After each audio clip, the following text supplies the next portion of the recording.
आखिरकार बहुत बड़े ऋषि थे जो जिन्होंने सुनाया था इनको भागवत। ये क्या नाम पे नहीं जाना है, उनका नाम भी नहीं याद आ रहा कहानी है, पे जाना है। जिन्होंने श्रीमद् भागवत कथा परिषद को पहली बार संसार में ब्रह्मांड में सुनाई है परीक्षित जी को, वही हैं जिन्होंने श्रीमद् भागवत सुनाई है। वही मिले इनसे, किनसे? राजा से। राजा परेशान थे, राजपाट छोड़ दिए, मृत्यु 7 दिन में हो जाएगी। वो ऋषि आते हैं, बताते हैं उनको धर्म पंच तत्वों का ज्ञान कराते हैं कि शरीर बहुत क्षणभंगुर है, इसके मुंह मत पड़िए राजा, 7 दिन का समय बहुत बहुमूल्य है, उसको जीवन के सार्थक काम में लगाइए। उन्होंने वहां से प्रसंग आता है, प्रभु ऐसा मैं क्या करूं कि जीवन में बचे हुए समय का सदुपयोग बहुत सही से कर सकूं। उन्होंने बोला श्रीमद् भागवत कथा सुनो। उन्होंने बोला श्रीमद् भागवत है क्या? उन्होंने बोला नारायण की कथा है। कैसे होगी? सारा वृत्तांत बढ़ाते बताते जाते हैं। ठीक, तो आखिरकार 7 दिन तक कथा होती है और 7 दिन अनवरत चलती है। जो आज तो श्रीमद् भागवत 4 घंटे हो जाती है, इससे नहीं होती थी, लगातार 7 दिन तक परिचित बैठे थे, पूरे 24/7 और कथा सुनाई जा रही थी। ठीक, इसके बाद बात आती है, तक्षक आता है, काटता है, पता होता है, सबको ये पता है, तक्षक को रोकने का बहुत प्रयास किया जाता है, लेकिन तक्षक आता है उस श्रापानुसार और आखिरकार परीक्षित जी को काटता है, पर लोग सिधार जाते हैं। आई बात गई बात, सारी बातें हो गई, लेकिन वहीं से कलयुग का आगमन हो जाता है। अब बात आई कि कलयुग आ गया, भक्ति कहाँ चली गई? तो कलयुग का समय तो नहीं था, लेकिन लगभग द्वापर और कलयुग का बीच का समय था। उसी समय पे भक्ति, ज्ञान और वैराग्य, भक्ति के 2 पुत्र हैं, ज्ञान और वैराग्य।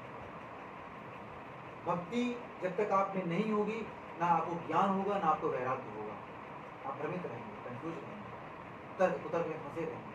पहले भक्ति आप में आनी चाहिए। भक्ति आती है तो उसी के 2 पुत्र हैं, ज्ञान और वैराग्य। एक दाहिना हाथ आपका ज्ञान मान लो, बायां वैराग्य मान लो, 2 हाथ हैं। भक्ति शरीर है, भक्ति सॉफ्टवेयर है, उसके 2 सब सॉफ्टवेयर हैं। तो नारद जी ने पूछा कि भक्ति इतनी कमजोर क्यों होती जा रही है? दक्षिण भारत से लेके और उत्तर भारत तक, पश्चिम से लेके पूर्व तक, जो भी उसमें तत्कालीन भारत रहा होगा उस समय का। तो नारद जी को भक्ति ने बताया कि मैं बहुत जीर्ण शीर्ण हो चुकी हूँ, पूरे भारत में कहीं पर भी भक्ति अब हृष्ट पुष्ट नहीं रह गई, लोगों में भाव नहीं रह गया, कलयुग आ चुका है और मेरी कहीं पर पहुँच नहीं होती। तो आपने कहा नाचते हैं लोग उस मिट्टी में। प्रयागराज रज की बात हम शुरुआत किए थे, हमें याद आ गया। इस रज में इतनी ताकत है, जहाँ पर यज्ञ हुआ वही प्रयाग है। यहाँ पर कोई सब पॉइंट नहीं जहाँ पे यज्ञ ना हुआ हो, पूरा प्रयाग ही यज्ञ। विजन भी आप अपना थोड़ा बता रहे थे।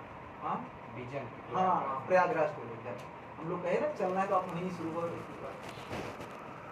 फिर भक्ति को तरह तरह के वेद, उपनिषद, वेदांत, पुराण, जो भी उनके पास संग्रह था, किसके पास? नारद के पास। उन्होंने खूब सुनाया, खूब ज्ञान दिया, लेकिन भक्ति पुष्ट नहीं हो पाई, कमजोर रह गई। तो नारद से पूछा भक्ति ने, प्रभु क्या करना चाहिए?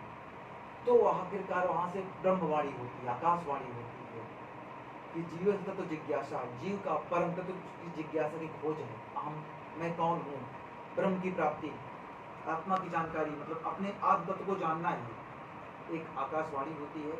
आखिरकार भक्ति को लेकर फिर नारद जी निकलते हैं और जाकर जब वृंदावन भक्ति पहुंचती हैं, वृंदावन प्लेस पे, अगर भक्ति एक वर्ग आप व्यक्ति मान लीजिए, माँ मान लीजिए, उनको अपने दोनों बालकों को लेकर जा रहे थे, ज्ञान और वैराग्य को, बिल्कुल टाइप के हो रहे हैं। जब भक्ति जीर्ण शीर्ण हो चुकी है, अस्त व्यस्त हो चुकी है, तो ज्ञान और वैराग्य की अवस्था क्या होगी?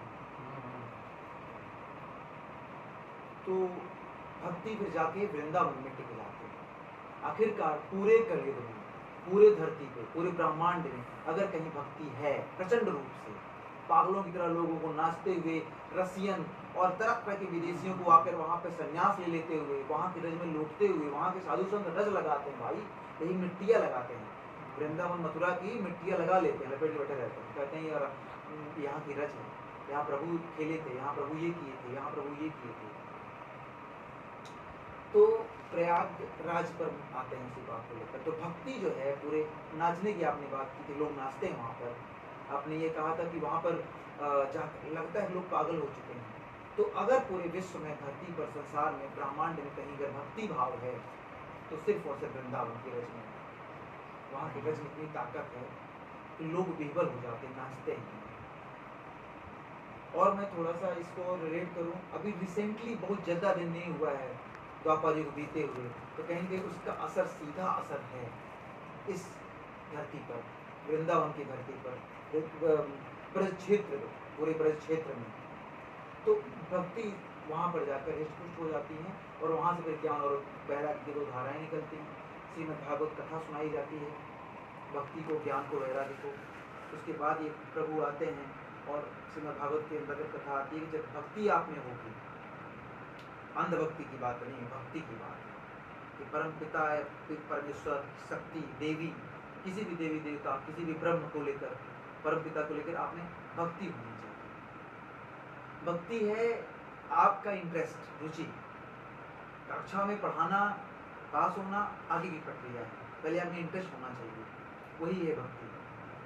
तो भक्ति सच में अगर कहीं है तो वृंदावन में ही है, ब्रज क्षेत्र में ही है, आज है और कल भी रहेगी। कलयुग के अंत समय तक भक्ति वहाँ निवास कर रही है। लेकिन हमारा जो मैंने बहुत बड़ी चीज़ मिस कर दी, वो हम जाके सब जगह तर्क करते थे। हम आपको एक इंसिडेंट बताएं, इस्कॉन में गए, इस्कॉन में गए हैं वृंदावन, तो जब आप घुसेंगे, ये गेट से घुसे, चप्पल जूता यहाँ जमा होता है, यहाँ से घुसे तो यहाँ सरला प्रभुपाद का रथ पे एक वो लगा है मूर्ति, वहाँ से डायरेक्ट दाहिने हाथ पे एक ऐसे भवन छोटा बना है, उसके मंत्रों का उच्चारण 108 बार किया जाता है, वो फूल बने 108, तो वहाँ गए नहीं गए हैं। जब आप सीढ़ी पे चढ़ के जाएंगे तो इसे गेट बना है, ये गेट है, जस्ट उसी के बगल सीढ़ी ऐसे लगी है ऊपर जाने के लिए, और इधर भी है, दोनों खुलता है, लेकिन इधर एक टाइम ये खुला था। तो क्या किया? मैं गया, पता नहीं क्या हो गया था, क्या कैसे, इतना तर्क की झगड़ा हो गया और मतलब हमको इतना ज़्यादा उस टाइप का हो गया था जैसे